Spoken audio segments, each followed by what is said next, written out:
나는 영어를 못하는구나 느꼈고, 또 느낀 게 이렇게 발음 차이로 의미가 완전히 바뀔 수 있겠구나, 듣는 사람에 따라서. 그래서 언어에 대해서 굉장히 생각을 많이 하고 신경 쓰게 됐습니다. 왜냐? 제가 이게 신령한 언어에 대해서 신경 쓰게 된 이유 중에 하나였어요. 사람이 카톡이나 전화통화나 다른 말들로 얼마나 오해를 많이 사는가, 그런 거 있잖아요. 나 카톡에는 그런 의미로 보낸 게 아닌데 받아들이는 사람은 기분 나쁠 수도 있어요. 말은 불완전하고 오해가 있고 발음 조금 틀리면 다르게 다가오고, 이게 어떤 영어, 어떤 언어를 배우든지 마찬가지입니다. 다르고 다르다. 근데 신령기도는 얼마나 좋은가. 알아듣는 사람이 없어요. 하느님 알아주시겠죠. 성령께서 다 할 수 없는 탄식으로 기도하시니까 그 얼마나 좋은 기도인가. 통성으로 기도할 수 있죠. 통성으로 뭐 한 10분 하면 지칠걸요. 근데 신령 기도는 몇 시간씩 할 수 있어요. 계속 할 수 있어요. 운전하면서도 할 수 있고, 집안일 하면서도 할 수 있고, 할 수 있습니다. 왜냐하면 그 언어는 신령한 언어이기 때문이에요. 근데 저는 신령한 언어를 많이 가르쳤어요. 제가 공부하면서도 하고 했어요. 그렇게 하면서 제가 그 우울한 감정이라든지 불면증, 그런 것들을 신령 기도로 해결했어요. 신령 기도하고, 그러니까 그게 잦아들었어요. 그런 것들을 하면서 제가 그런 것들을 겪어냈었거든요. 그렇게 하다가 이제 한 5년, 6년 되니까 영어에 처음에 관심이 없었었는데 어디까지 가냐면 동시 통역 공부까지 하게 된 거예요. 그래서 기억해요. 호주에 있던 주교님이 저한테 그랬어요. 너 외국에서 온 친구 중에 영어 제일 잘해.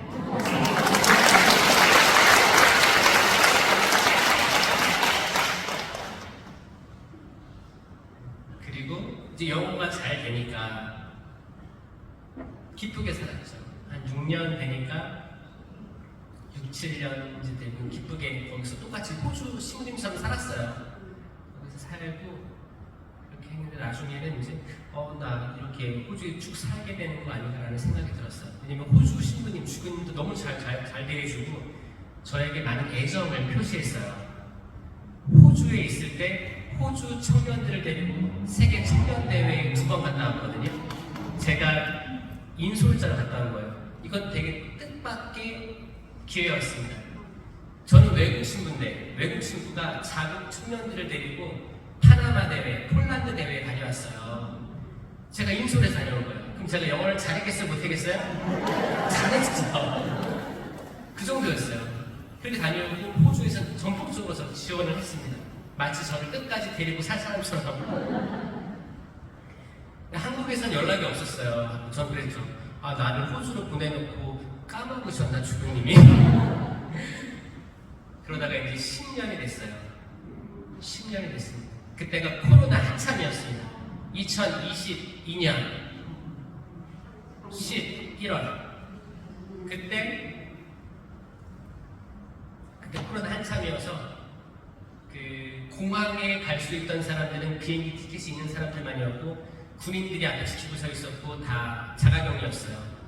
근데 주교님께서 김신부 이제 10년 넘으면 안 되니까 들어와야지 한 거예요. 그럼 뭐라고 해야 돼요?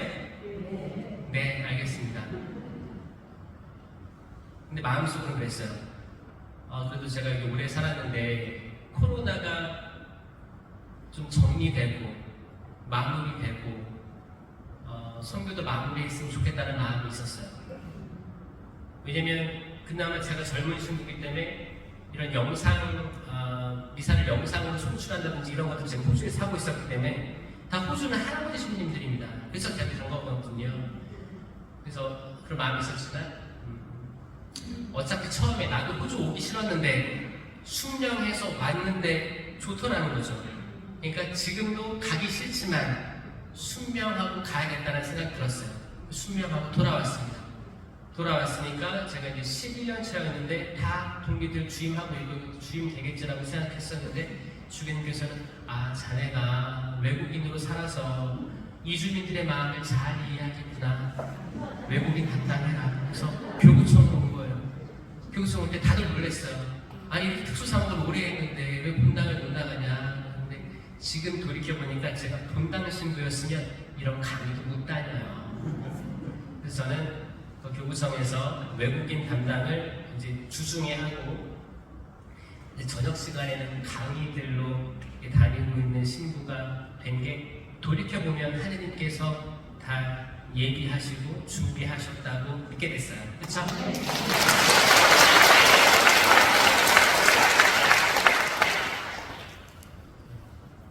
그런 마음으로 제가 성경을 보니까 특히 창세기 천지창조가 저는 너무 깊게 다가왔어요. 왜냐하면 제가 천지창조를 항상 읽을 때는 질서가 없는 거예요. 질서가 없고 신학자들은 뭐 엘로힘계 문헌 뭐 이렇게 해가지고 그 뭐 시간이 중요했으니까 시간을 7일 창조 중에서 가운데에 넣었다.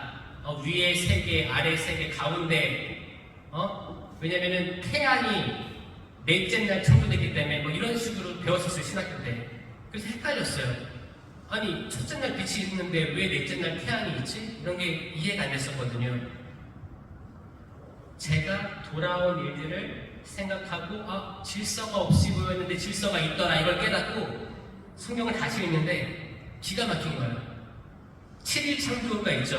마지막 날 쉬었잖아요. 이 6일을 반으로 뚝 잘라요. 이 위에가 장소를 만들고 아래가 하나하나 심으신 걸 깨달았어요. 그림이 그려지는 거예요. 첫째 날 우주가 만들어졌고 둘째 날 하늘과 바다가 만들어졌고 셋째 날 땅이 만들어진 거예요. 다 장소였습니다. 장소고 공간이었어요. 그리고 넷째 날 우주에 해와 달과 별을 심으신 거고 다섯째 날 하늘의 새와 바다의 물고기 심으신 거였어요. 여섯째 날 땅 위에 짐승들하고 사람 만든 거죠. 계획이 없어 보였는데 질서가 없어 보였는데 질서가 있구나 이걸 깨닫는 거예요. 그래서 저는 모든 사람들이 각각 주어진 삶이 다르지만 지금은 이해가 안 돼서 주님 왜 내 삶에 이런 것들이 들어져 있습니까? 왜 이 어두움이 드리워져 있습니까? 왜 이런 시련을 주십니까? 왜 갑자기 이런 질병을 주십니까? 왜 내 자녀들이 이렇게 분란을 만듭니까? 왜 나의 남편과 아내 이 화합이 잘 안 됩니까? 이 다양한 부분들 지금은 이해 안 가도 이해될 날이 오면 믿습니다. 그 이해될 때를 믿고 그때 돌아다 보면 그랬구나. 하느님이 이 자리에서 이렇게 섭리하셨는데 그때는 내가 들을 귀가 없었고 볼 눈이 없었구나. 그걸 확신하게 했어요. 확신하면 더 많은 것들이 보입니다. 그 여러분들 죄 많은 여인이 붙들려와요. 주변에 다 돌을 든 사람들로 가득했어요. 죽이려고. 그때 예수님이 땅바닥에 뭔가 쓰시기 시작하셨죠? 이 뭐라고 쓴지 아세요? 언제가나 사람들 뭐라고 말하지 뭐 이렇게 우스갯 수도 있는데 제가 관상으로 느낀 건 뭐냐면 제가 이거를 그 신부 되기 전에 관상 그 피정을 했었어요. 그때 이 말씀이 계속 있다 보니까 제가 보인 건 뭐냐면 예수님은 삼위일체 하느님이십니다. 아멘. 성부, 성자, 성령 이 삼위는 완전히 구분되면서 완전히 일치하는 거예요. 그래서 항상 예수님을 볼 때는 삼위일체 예수님을 기억하셔야 돼요. 예수님의 손가락은 삼위일체 하느님의 손가락입니다. 땅은 피조물이에요. 땅에 하느님의 손가락이 움직이는 건 창조가 시작되는 겁니다. 창조예요. 그때 사람들, 온 피조물의 가슴에 하느님의 창조가 시작됩니다. 빛이 있어라. 시간과 공간 생기는 기억나시죠? 빛이 있는 거예요. 뭔가 바뀐 거예요. 사람들이 돌을 하나 둘 떨어뜨리기 시작합니다. 나도 죄 있는 사람이지. 그 사람 하나하나에 다 쓰신 새로운 창조들을 일으키시는 거예요. 전 여기 오신 모든 분들이 마음속에 하느님의 손가락으로 뭔가 쓰였으면 좋겠어요. 다시 새로웠으면 좋겠어요. 그냥 뭐 저를 만난 게 반가워서 하나님 말씀 듣는 게 반가운 게 아니고 여러분 손부리치 여러분들의 삶이 변화됐으면 좋겠습니다. 새로 났으면 좋겠어요. 새로운 도화지에 그림을 그리듯이 지금까지 엉망이었으면 다시 새롭게 다 지워버리고 새롭게 다시 살아나가시길 청합니다. 그분께서는 하시는 거예요.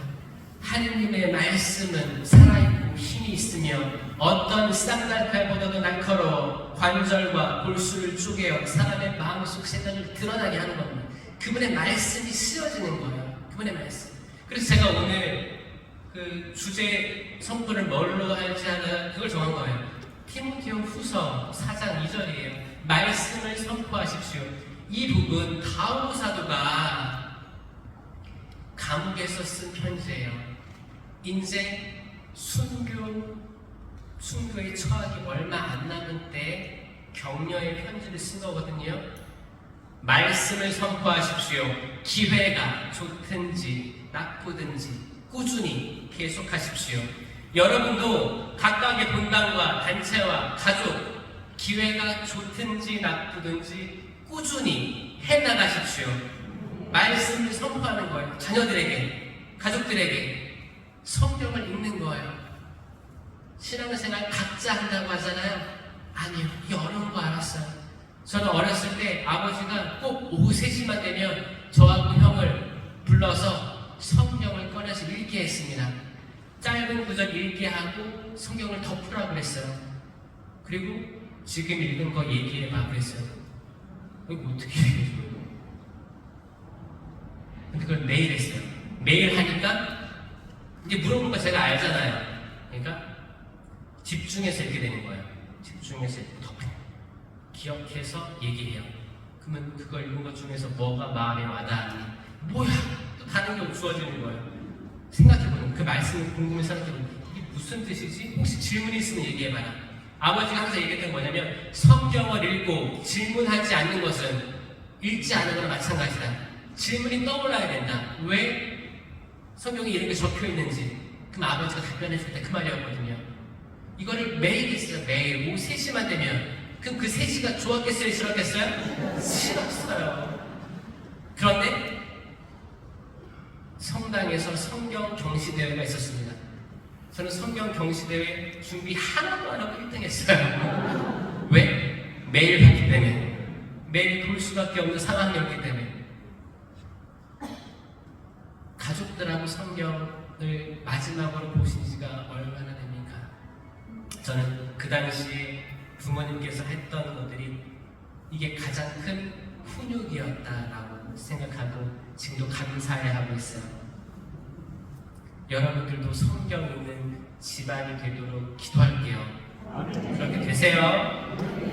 정 모이기 힘들면 모이는 날, 명절 때라도 어쩔 수 없이 만나게 되는 데 있죠? 그때 성경 잠깐이라도 읽는 거예요. 잠깐. 말씀 카드라도 뽑아가지고 같이 읽자고 하세요. 그때 아주 좋은 절호의 기회입니다. 카톡 100날 보내보세요. 안 읽을 거예요. 카톡 보내면 안 읽습니다. 진짜 만나서 대면해가지고 같이 있는 상태에서 함께 나누면 둘이나 셋이 모인 곳에 나도 함께 있겠다. 그거예요. 그거. 이렇게 대면하기 힘든 거예요. 제가 1강의 마지막에 뭐라고 했어요? 보신이 참 좋았던 세상에서 보신이 안 좋은 게 하나 있었다. 사람이 혼자 있는 게 안 좋으니 이제 하와를 만들어 주신 거예요. 사람이 혼자 있는 게 안 좋습니다.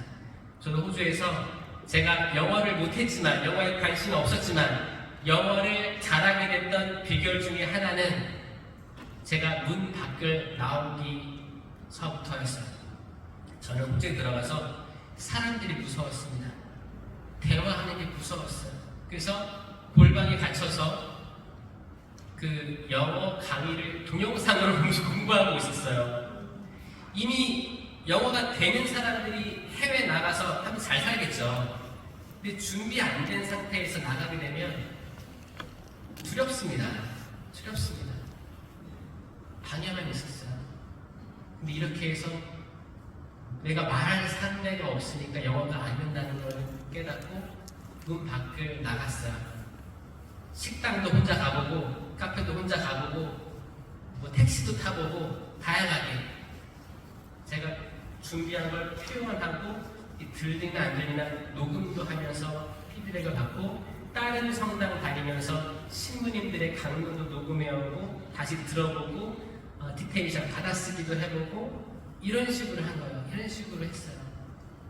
나가서 만나다 보니까 이제 사람들 말하는 거 거기서 거기구나를 깨달았어요. 여러분들이 공부하는 거는 단어가 엄청 많으니까 힘들죠? 근데 스피킹은 결국 만나서 하는 게 우리 사람들이 하는 말이 뻔합니다. 오늘 뭐 먹을래? 또 뭐 먹고 싶어? 뭐 마시고 싶어? 커피 주문하는 거, 밥 먹는 거. 그리고 진지한 얘기를 해요, 안 해요? 잘 안 해요. 그러다가 이제 술 한잔 들어가면 진지한 얘기 할 수도 있겠죠. 술 한잔 먹으면 저도 영어 잘 됐어요. 그럼 더 깊숙한 얘기를 하는 거야. 떠듬떠듬하지만 할 수 있는 그런 게 생겼었어요. 그렇게 사람과 사람이 만났을 때 우리는 시너지 효과를 윈윈 할 수 있는 거예요. 서로서로 더 부족한 걸 채워주고 내가 발음이 이건 줄 알았는데 이 사람은 이렇게 발음하네. 그때 캐치할 수 있는 거예요. 그렇게 하면서 성장해 나갔습니다. 사람이 혼자 있는 건 안 좋습니다. 여러분들이 집에 있을 때 집에 들어갔는데 아들이 방에 혼자 있어. 기분이 좋아요 안 좋아요? 대낮일 때 하루 종일 혼자 있어요. 문도 안 열어. 딸도 사람들 안 만나 혼자 있어. 안 좋죠? 그럼 하느님께서 보시기에 여러분들이 아무 활동도 안 하고 성당 간신히 일주일에 한 번 나가고 영성체 모시고 사람들 만날까봐 강복도 전에 들어와 보시니 좋겠어요? 아니에요. 열심히 만나고 활동해야 됩니다. 사람 인자가 사람 둘이 맞대고 있는 걸 형상화하죠? 사람 만나야 돼요. 그럼 어떤 사람을 만나야 되냐? 어떤 청년이 저한테 그랬습니다. 이제 외로워서 이제 혼비도 차고 결혼해야 되는 사람 만나야 되는데 어떤 사람을 만나야 되는지 모르겠다고 제가 그날 그런 사람의 존재가 되어 있습니까? 라고 물어봤어요. 자 보세요. 내가 바로 서 있지 않으면 주변 환경, 타인에게 의존하려고 해요. 내가 부족하니까 더 나은 사람 만나야겠다. 그러면 이게 끝도 없습니다. 끝도 없어요. 이 사람 만나도 내가 만족치 못할 거예요. 좋은 조건에 있어도 만족치 못할 거예요. 그 어떤 사람 갖다 놔도 만족하지 못할 거예요. 내가 바로 우뚝 서야 나는 타인과 대등하게 살아갈 수 있습니다. 아멘? 내가 바로 설 수 있는 자녀를 만들어야 되는 게 부모의 역할입니다. 아멘? 그걸 어떻게 하느냐? 세상적인 공부로 되는 게 아니라고요. 이 은사예요. 은사입니다. 여러분들이 자녀에게 제일 좋은 걸 줄 수 있는 게 신앙이다. 신앙 중에서 어떻게 12제자가 두려움을 떨치고 문 밖으로 나올 수 있었던 그 힘, 성령 강림, 그 힘, 나가서 나는 금도 은도 가진 게 없습니다. 하지만 나사렛 사람 예수 그리스도의 이름으로 명령합니다. 일어나 걸으십시오. 아멘. 그 사람 일어나 걸었습니다. 그 초대교회 때 그 은사들이 지금 없는 게 아닙니다. 있어요. 있습니다. 여러분들이 가진 걸 계속 습득하고 차오르는 게 나오게 돼 있어요. 여러분들에게 가득 찬 것들이 삐죽삐죽 나오게 돼 있거든요. 내가 화가 있는 사람이다. 그러면 이미 화가 안에 많다고 저는 생각합니다. 그게 언제부터 쌓이는지 모르겠지만 있다고 생각해요. 그리고 내가 어떤 처지든 두려움, 어색함, 불편함의 상황에서 이 삐죽삐죽 나오는 거예요. 이게 바로 기질 수도 있는 거죠. 이렇게 하면서 내가 두려움을 표시하는 거예요. 여러분들 큰 개가 있고 작은 개가 있으면 큰 개가 도망가요? 작은 개가 도망가요? 작은 개가 또 짖으면서 짖어요. 왜 짖겠어요? 이 작은 강아지한테는 큰 개가 무서울 수 있어요. 무서울 수 있어요. 우린 두렵기 때문에 짖습니다. 두렵기 때문에 화를 내고 분노하고 표출해요. 그렇게 한다고 해서 내 속이 나아지는 것도 아니야. 소리 질러가지고 이긴 적 있으세요? 그때는 이겼다고 스스로를 위로하겠죠. 그런데 그 상대방은 에이, 말을 말자 하고 가는 거죠. 화를 낸 사람도 집에 와보면 화는 내지 말걸 후회할 거예요. 전혀 도움이 안 되는 거 아시죠? 우리 화를 많이 내도 모든 전문가들이잖아요. 우리 다 전문가들이에요. 화를 기가 막히게 냈단 말이에요. 근데 경험으로 다 알아요. 우린 다 실패했어요. 여러분들 이스라엘 백성들이 구약에서 수많은 전쟁을 치렀어요. 이스라엘 백성들이 강해서 그 군사력이 압도적이어서 전쟁에서 이겼나요? 아니에요. 그때 적서적서에 하느님께서 3대 진영을 흔들어놨어요. 지진이든 뭐든 전이 상실이든 마음의 혼란이든 메뚜기 떼든 자연재해든 이스라엘이 강해서 이긴 게 아닙니다. 하느님을 믿으니까 이기게 해준 거예요. 하느님을 믿으니까 그 약속의 땅을 준 거예요. 예리코 성이요, 그 경고했던 성 7바퀴 돌았어요. 7바퀴 돌고 어떻게 했어요? 소리 쓰니까 무너져 내린 거예요. 총칼 들고 싸워서 이긴 게 아닙니다. 이게 이스라엘의 역사예요. 이스라엘의 역사. 우리가 그래, 내가 이 사람을 또 만나야 되니까 그래, 내가 무장해야겠다. 나한테 북이는 욕이다. 욕을 잘해야겠다. 욕쟁이 할머니한테 배워야겠다. 욕을 잘하고 이 사람을 기선제압해야 되기 때문에 분노한 얼굴을 하고 째려보면서 이렇게 대응을 하자. 이런 걸로 절대 사람 이길 수 없습니다. 오히려 온화하고, 아니면 여러분들이 항상 화내는 사람이었다면 그 전략을 바꿔야 돼요. 온화하게 해주세요. 조금 한 발뒤로 물러서서. 그러면 이 사람이 항상 화냈던 사람인데 웬일이지? 더 오히려 먹혀 들어갈 수 있습니다. 항상 화내는 사람으로 기억되지 마시기 바랍니다.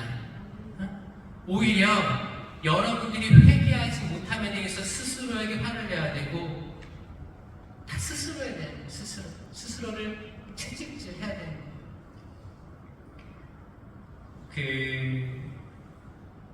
티모테오 후서에서 그렇게 얘기하는 거예요. 말씀을 선포하십시오. 끈기를 다하여, 인내죠, 인내. 끈기를 다하여 사람들을 가르치면서 타이르고 꾸짖고 격려하십시오. 타이르고 꾸짖고 격려하십시오. 여기 화내라고 되어 있나요? 화내요. 화 없이 화를 배제한 타이름, 꾸짖음, 격려, 이게 다 동시에 들어가야 되는 거예요. 쉬워요, 어려워요? 어려울 거예요. 어렵습니다. 저도 어려울 때가 있어요. 근데 이건 바울 사도가 감옥에서 세상 떠나기 전에 한 말이에요.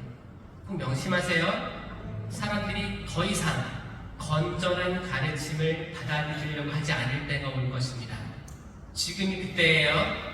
지금은 자극적인 걸 원하는 세대예요. 건전한 가르침, 말씀 위주의 가르침을 드리려고 하지 않은 시대가 올 겁니다. 많은 분당 신자들이 그래요. 코로나 시대 이후로, 코로나 시대 때 뭘 배웠어요, 사람들이? 성당에 굳이 나가지 않아도 되겠다. 영상으로 보지 뭐. 영상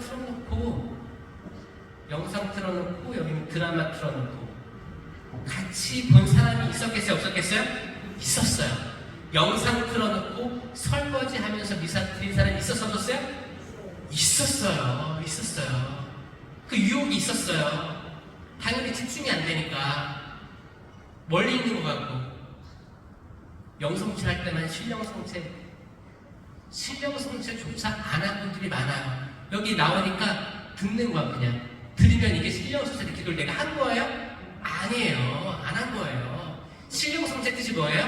내가 지금 미사를 드리지 못하는 상황이니까 주님 이 불쌍한 죄를 용서해 주셨고 탁자 위에서 떨어지는 부스럼이라도 먹을 수 있는 그 죄인처럼 그 여인처럼 그 간절한 믿음을 가지고 영성체 못하지만 영성체 할 수 있을 때 단거림에 나가서 영성체 하겠으니 주님 오늘 축복해 주십시오. 당신의 그 영성체의 은혜를 저에게도 베풀어 주십시오. 라고 간절히 기도할 때 그게 영성체의 한 은혜를 입게 되는 거예요.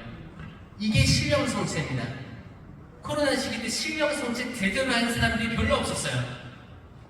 그리고 상등 통해가 뭐냐면 내가 지금 신부님 만나서 고해성사하기가 너무 어렵습니다. 하지만 제 죄를 제가 알고 있사오니 제가 이렇게 통해하오니 주님 제 죄를 없애주소서 하면 상등 통해가 이루어지는 거예요. 죄가 잠시적으로 사해지는 거예요. 그리고 빠른 시일 안에 기회를 봐서 고해성사를 봐야겠지만 이게 마찬가지예요. 신령성체 상등 통해는 그게 불가능할 때 거기에 상응하는 은총을 받을 수 있다라는 교리였거든요. 그런 게 있었는데 많은 사람들이 그때 나 성당 나가는 거 별로 안 좋아했는데 나오지 말라고 하네? 와우. 그리고 어떻게 해요? 가족끼리 놀러 다니는 분들이 엄청 많습니다. 왜냐면 가족끼리는 정부에서 안전하다고 하니까 가족끼리는 터치할 수가 없잖아요. 그렇게 다 뺏겼었어요. 다 뺏겼었어요. 가톨릭 교회는 최대한 정부 의견을 수용한 거죠. 그때 그러면서 교회에 무조건 나쁜 일만 있었냐? 좋은 것도 있었습니다. 키에 걸러졌어요. 키에 걸러졌습니다.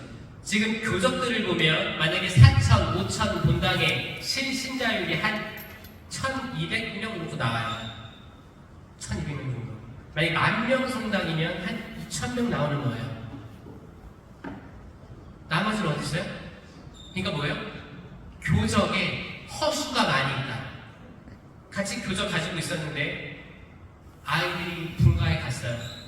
분가에 갔는데 아이들은 신앙심 별로 없어서 교적을 안 옮겨갔어요. 그럼 부모님은 이거 옮겨가야 된다 옮겨가야 된다 계속 얘기해도 안 옮겨가. 교적 남아있어. 그게 뭐예요? 냉담하는 이들, 행불 되는 거야 다 그렇게. 그런 허수들이 분당마다 잡혀있는 게 어마어마하다. 한 20% 잡혀있다 그렇게 보는 거예요. 세상에 종교인들 많습니다. 당신의 종교는 뭡니까? 저는 천주교, 불교, 개신교 있죠? 그 갤럽 조사를 해보면 있어요. 천주교가 지금 11%라고 나와 있습니다. 11% 안 돼요. 안 돼요. 나는 천주교, 나 다녔던 것 같아. 보니까 한 3년 전에 나왔던 것 같은데 체크한 거예요. 그러면 엄청 많습니다. 종교인은 많은데 신앙인이 적습니다. 그래서 제가 신학교 때 논문 쓴 게 성령쇄신이거든요. 성령쇄신을 통한 본당 활성화라는 주제로 차공엽 신부님한테 쓴 거예요. 차동엽 신부님 저희 은사 신부님입니다. 그때 제가 성령쇄신에 대해 쓴다고 하니까 신부님들이 다 거부했어요. 저는 이걸로 쓸 수가 없나 보다 생각을 했는데 그때 차동엽 신부님이 출강을 하실 때였거든요. 근데 워낙 유명하셔가지고 제가 연락을 못 드리고 있었는데 한번 전화를 했어요. 받으신 거예요. 지금 제가 이 논문을 좀 쓰고 싶습니다. 좋은 논문이네, 써줄게. 그렇게 하신 거예요. 그리고 그때 저는 써놓고 저는 앞으로 성령쇄신으로 일하게 될 줄 알았었어요. 일단 보자 때부터 이렇게 열심히 청년들, 그때 젊으니까 청년 성령쇄신을 해보자 이런 꿈이 많았습니다. 보자 1년차 때 저랑 제가 있던 보자 때 그 본당을 사회운동을 많이 하는 신부님이어서 저는 따라다닐 수밖에 없었고 그래서 1년차 못했었어요. 그리고 2년차 때는 진짜 선교 갔잖아요. 선교 가서 저는 성령쇄신에 대해서 까먹고 있었습니다. 할 기회들이 없었고 제가 할 수 있는 거는 타지 땅에 가서 신령기도로 제가 처해 있는 잠이 오지 않은, 그리고 제가 그때 얼마나 외로웠냐면 외로우니까 그건 거예요. 여러분도 사람들이 나한테 관심이 없구나.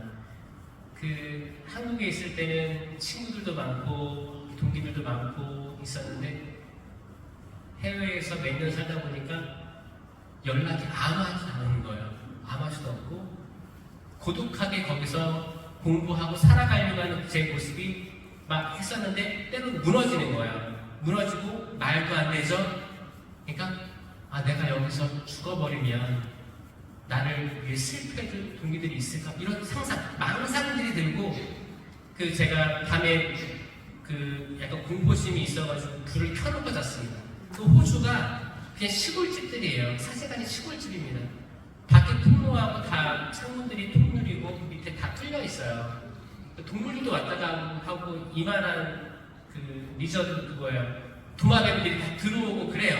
거미들 이만하고 벽에 붙어 있고. 그래서 불을 켜놓고 자는데 새벽에 눈을 뜨니까 제가 목매달고 있는 그게 제가 저를 본 거예요. 망상이겠죠. 하여튼 사람이 외로움, 좌절, 그리고 내가 해도 안 된다는 패배의식 이런 것들이 생기면 충분히 사람이 이렇게 추락할 수 있겠구나. 그거를 진짜 그때 뼈저리게 느낀 거예요. 그리고 신명기도 그때부터 시작한 거였어요. 살려달라고. 악의 영향이 있는 것 같더라고요. 완전히. 이런 식으로 사람들 가겠구나 생각 들었어요. 그때. 뭐예요? 그때 저에게 소금 내밀어줄 사람이 없는 거예요. 그런 사람들이 현 시대에 많이 있다. 그렇게 혼자 있는 사람들이 있다. 이게 무신이 안 좋은 겁니다. 사람이 혼자 있는 게 좋지 않으니 협력자를 만나주겠다. 협력자를 찾으셔야 됩니다. 여러분들이 혹시나 외롭고 여러분들이 살아가는 게 이 길이 맞나? 이렇게 계속 하는 게 맞나? 봉사하는 게 맞나? 아니면 교회에 대한 실망감, 협력자가 필요해요. 혼자 생각하고 망상에 빠진 데 헤어나오기 어려운 거예요. 은총청해야 되고 그때 기도가 안 나오면 사람이 정말 추락하면 통성 기도가 안 나옵니다. 주님 살려주시고 용서해 주시고 이런 기도들이 그나마 안정돼 있을 때 나오는 거예요. 절박해지면 신령 기도밖에 안 나오는 거예요. 그냥 신음소리예요. 신음소리. 신음소리예요. 의지만 하나님께 향해 있고 신음소리로 기도하는 거예요. 저는 그 신령한 언어를 많이 하길 바랍니다. 바오로 사도도 저는 그 많은 은사들이 있지만 신령한 기도 많은 사람들이 될 수 있도록 많은 사람들이 하길 바란다고 했잖아요. 그렇죠? 그래서 오전 강의에는 개인 경고의 7은 제가 동작으로 알려드렸죠. 공동체 유익의 9가지 은사도 동작이 있잖아요. 지혜의 말씀 은사, 지식의 말씀 은사, 믿음, 기적, 치유. 치유는 멋있게 일어나는 거예요. 믿음, 기적, 치유. 신령한 언어. 입술에 대는 거예요. 신령한 언어, 예언. 예언도 입으로 하는 거예요. 예언은 신령한 언어 예언도 있고 모국어, 한국어 예언도 있습니다. 신령한 언어, 예언, 해석. 해석하는 사람도 있습니다. 식별. 싹 잘라버려요. 식별하는 거예요. 식별. 이거 공동체 유익을 위한 9가지 은사예요. 이거는 기도회 내부에서만 쓰는 거예요. 기도회. 공동체 봐봐요. 내가 신령한 언어를 할 수 있다고 해서 커피숍 가서 커피 친구랑 먹고 있는데 랄랄랄라 하는 기분 좋아하는 거예요? 안 좋아요. 이건 질서 있게 행해야 됩니다. 질서가 있다는 것은 이거를 공감하는 사람들이 모였을 때 할 수 있는 거예요. 갑자기 예언을 해요. 예언도 거짓 예언 많습니다. 제가 호주에서 어떤 걸 만났냐면 상처가 많은 분이 있어요. 근데 그 상처를 쭉 깊이 들어가 보니까 예전에 그 성령 기도에 갔다가 이런 예언을 들었대요. 너는 태어나지 않는 게 나을 뻔했다. 이게 무슨 예언입니까? 근데 그 당사자는 이걸 예언으로 받아들이고 지금까지 몇십 년을 살아온 거예요. 그러니까 은사자들, 은사 받은 분들 진짜로 있습니다. 이 은사를 항상 식별하고 사람들도 그 은사자들을 계속 식별해야 되는 거예요. 뭘로 식별하냐? 분별하냐?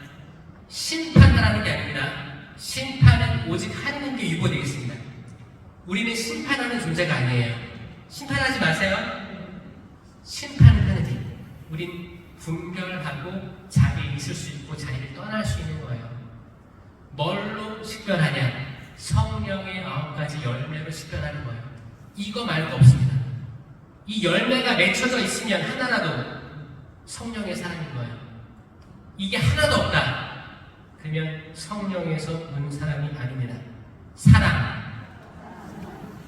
기쁨, 이쁘게, 평화. 이 3개씩 하는 거예요. 사랑, 기쁨, 평화, 인내. 시계 보는 거예요. 언제 보나 시계 인내예요. 인내, 친절하면 따봉이에요. 선행, 따따봉이에요. 이게 성경에서는 호의, 선의로 되어 있습니다. 호의, 선이에요. 근데 영어나 외국어 번역에서 보면 kindness, goodness예요. 그 친절, 선행이 더 어감이 받아 들어옵니다. 이게 공동 번역에서는 친절, 선행으로 나와 있습니다. 저는 이거로 표현하기 좋아해요. 인내, 친절, 선행, 성실. 토닥여주는 거예요. 성실했지, 근면했지, 온유. 나를 내어줄 수 있어. 심지어 이 사람이 나한테 잘못했어도 나는 용서해 줄 수 있습니다. 온유한 거예요. 나는 온유하니 나에게서 배워라. 내 멍에를 지고 나에게서 배워라. 예수님 온유한 거예요. 그 다음에 손을 쭉 폈다가 접어요. 절제할 수 있어요. 사랑, 기쁨, 평화, 인내, 친절, 선행, 성실, 온유, 절제. 이 9가지 성령의 열매를 제외하고는 분별할 수 있는 기준은 성경에 없다.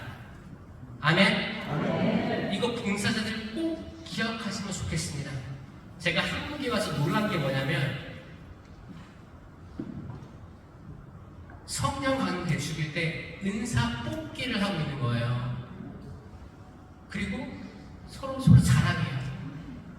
나 친절 뽑았어. 못 뽑았어. 또 궁금해해요, 서로. 당장 그만두란 얘기가 아닙니다. 하시더라도 저는 이게 하나만 적어놓는 것보다는 다 써있는 걸 나눠주든지 그게 나도 생각해요. 뽑기해서 내가 받는 은사가 아닙니다. 뽑기해서 내가 맺는 열매가 아닙니다. 개인 경고의 7일은 우리가 세례와 견진을 통해서 이미 다 주어졌어요. 받았습니다. 받았는데 인식을 못할 뿐이에요. 인식해서 써야 되는데 못 쓰고 있는 거예요. 왜냐? 내가 머릿속에 든 게 없으니까 기억을 못하고 있는 거예요. 알려고 하지도 않았어.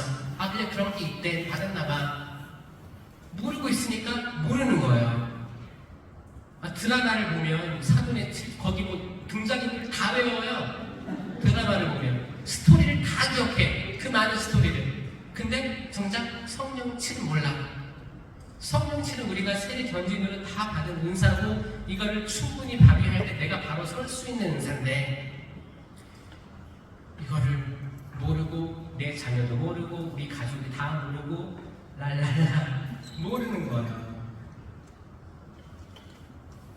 그리고 이제 선을 받으면 공동체 유익을 위한 9가지 은사가 쏟아지는 거예요. 세미나를 통해서 세미나에서 하느님 사랑, 구원자이신 예수님, 성령, 하느님의 선물을 받으려면 고해성사 드리고 안수식 있고 성장 비결 이 흐름이 이 공동체 유익을 위한 9가지 은사를 받기 위한 흐름입니다. 그러면 거기에 세미나 오신 분들은 기본적으로 신령기도 할 수 있어야 되는 거예요. 왜냐?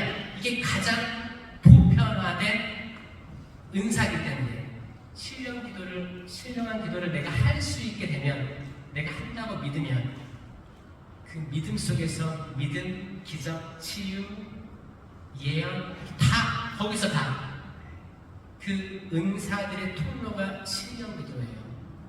신령기도. 신령도 얼마나 좋아요. 남이 못 알아들어요. 저는 바울은 그랬어요. 내가 많은 말들을 하기보다 신령한 기도를 많이 하길 바란다. 저도 마찬가지 생각이에요. 많은 말들 주저리 남 혼담부터 해서 말하게 되면 또 사람과 사람의 관계가 그래요. 내가 이 사람하고 더 친밀한 관계를 맺고 싶어. 그러면 쓸데없는 얘기를 그렇게 하면서 친해진단 말이에요. 쓸데없는 얘기가 뭐예요? 나랑 너랑 제외된 다른 사람 이야기를 하다 보니까 그럼 같이 욕도 하고 공감대가 생겼네? 그럼 친해지는 거예요. 우리가 유의해야 될 부분입니다. 쓸데없는 얘기로 공감대를 만들어서 친해지는 행위들. 차라리 모였으면 나랑 너 얘기만 하면 되는 거예요. 내가 얼마나 지금 살면서 힘든지, 너가 힘든 거. 이게 대화지. 나랑 너랑 얘기를 하는데 밖에 세상 얘기하고 정치 얘기하고 뭐 엄청 많죠? 드라마 얘기하고 이 얘기를 그렇게 많이 해봐요. 집에 와서 허전하지. 아무리 밥을 먹어봐요. 배고프지. 아무리 물 마셔봐요. 목마르지. 다 지나갈 것들이에요. 그 험난거리, 가십거리들로 우리를 매장시키지 맙시다. 그리고 그랬어요.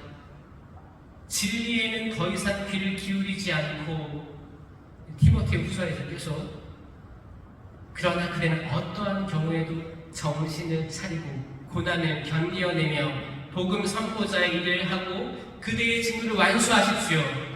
이거 바울가 죽기 전에 한 말이에요. 그리고 나는 이미 하나님께 올리는 포도주로 받쳐지고 있습니다.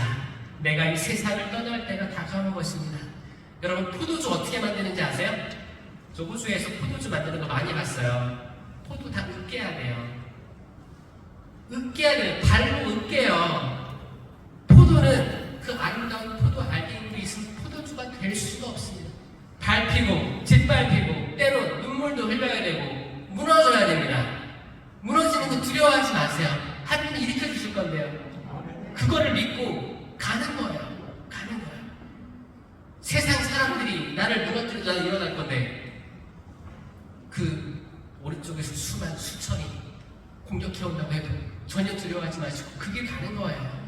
왜 쟁기를 잡고 뒤돌아보지 말라고 했어요? 이 쟁기가 소 연결하는 그거예요. 수행구치인데 거기 밭을 가는 게 있어요. 그러면 농구는 이 어딜 보고 가요?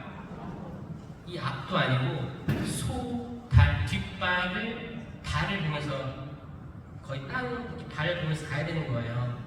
그래서 똑바로 가요. 근데 좀 방향을 틀면 이렇게 가는 거예요. 그럼 지그재그로 가는 거예요. 지그재그로. 그리고 똑바로 가려면 이 소를 믿고 이 쟁기, 이 툴을 믿고 이거를 존재를 믿고 이것만 보고 가면 똑바로 가신다. 이 존재가 뭐예요? 하느님이에요. 하느님. 이 생명나무를 보고 믿읍시다. 유대인들 시대에는 십자가와 나무라는 용어가 같은 용어였어요. 이건 나무입니다. 나무예요. 이 나무는 어디 있던 나무냐? 에덴 동산에 있던 나무예요. 선악과 나무가 있었죠? 모든 사람들이 선악과 나무에 집중했어요. 근데 그 바로 옆에 생명나무 있었습니다. 하느님께서 여기 있는 모든 나무 열매는 다 먹어도 되는데 선악과 나무 열매 먹으면 안 돼라고 한 거예요. 거기에 생명나무 이미 있었고 생명나무 열매 먹기 위해서 허락이 다 됐어요. 생명나무의 열매는 생명입니다. 생명. 선악과 나무의 열매는 선악과죠. 선악과를 먹으면 내가 남을 판단하게 돼 있고 심판하게 돼 있습니다. 내 기준에서 선악을 고르는 거예요. 잘못됐어. 심판 내리는 거예요. 심판. 생명나무 열매는 생명을 줍니다. 생명. 나는 길이요 진리요 생명이다. 내가 살아있는 빵이다. 내가 생명이다. 요한복음 6장 35절이에요. 내가 생명의 빵이다. 생명 그 자체가 예수 그리스도예요. 생명나무의 열매는 예수님입니다. 이 나무에 열매가 매달렸어요. 예수님이 생명이십니다. 이 생명이 어디로 오냐? 영성체로 오는 거예요. 아멘? 이 재령이 생명이 되는 거예요. 이게 성체성사예요. 그럼 미사 때 영성체를 보시면 나는 생명이 됩니다. 그럼 미사 후에 나는 생명의 삶을 살아야 되는데 왜 우리가 생명의 삶을 살지 못하느냐? 성체 모시고 가서 집에 가서 또 집 어지러져 있는 거 보고 운전할 때 운전 막 하는 거 보고 또 남편은 양말만 벗어놓고 가고 막 화가 올라오는 거예요. 왜 그런 거예요? 생명나무 열매를 우리가 제대로 인지하지 않은 상태에서 영성체를 모시면 생명은 활동하기가 어렵습니다. 우리 자유의지에 동의가 있어야 되는 거예요. 성체 모실 때 더욱 경건하게 준비하시고 성사도 보시고 미사 지향도 넣으시고 열심히 기도하시면서 보라 하느님의 어리냐 했을 때 주님 제 안에 오시기에 합당하지 않으나 이 기도가 진심으로 바쳐질 때 내가 나의 부족함을 내가 인지한 상태에서 영성체 모실 때 그분께서 생명으로 활동하십니다. 그게 우리가 에덴 동산으로 들어가는 유일한 길인 거예요. 창세기 2장에 나오는 생명나무 말씀, 그리고 요한계시록 22장에 나오는 생명나무, 내가 생명나무 열매를 다시 먹게 해주리라. 이거는 성경 전체의 요약입니다. 성경 전체는 생명나무 이야기예요. 생명나무 이야기고 생명의 말씀에 대한 이야기예요. 다시 이 생명나무 열매를 먹게 된 게 뭐예요? 미사 안에서 다 이루어진다. 아멘. 이 정점이 성체다. 그래서 성령 쇄신하시는 분들은 자연스럽게 마리아 신신, 성체 신신으로 이끌어져 가야 됩니다. 아멘. 은총을 가득히 품은, 생명을 가득히 품은 이가 마리아였기 때문이에요. 그래서 우리는 예수님의 어머니로 부르지 않고 하느님의 어머니라고 표현합니다. 아시겠죠? 이제 오후에 미사가 있는 걸로 알고 있는데 미사 때 더욱 경건히, 더욱 열정히 여러분들의 바램을 얘기하고 근데 서원하고 맹세하지 마시고 바램을 그러니까 여러분들의 지금 상태를 고백하는 거예요. 남의 얘기하지 말고 내 얘기, 내 얘기가 제일 중요해요. 내가 바로 서야 일단 됩니다. 남편 욕 그렇게 많이 하지 마시고 남편 좀 회개시켜주세요 이런 얘기 하지 마세요. 여러분부터 회개해야 돼요. 여러분이 눈물 흘리면서 주님 살려주십시오. 제가 물속에 빠졌습니다. 구해주십시오. 이 기도를 해야 되는 거예요. 그래서 바로 서서 그 다음에 가정을 일으키고 그렇게 가는 거예요. 그렇게 될 수 있죠? 단 한 명이라도 회개가 된 사람이 있다면 하느님께 영광 올려드립니다. 감사합니다.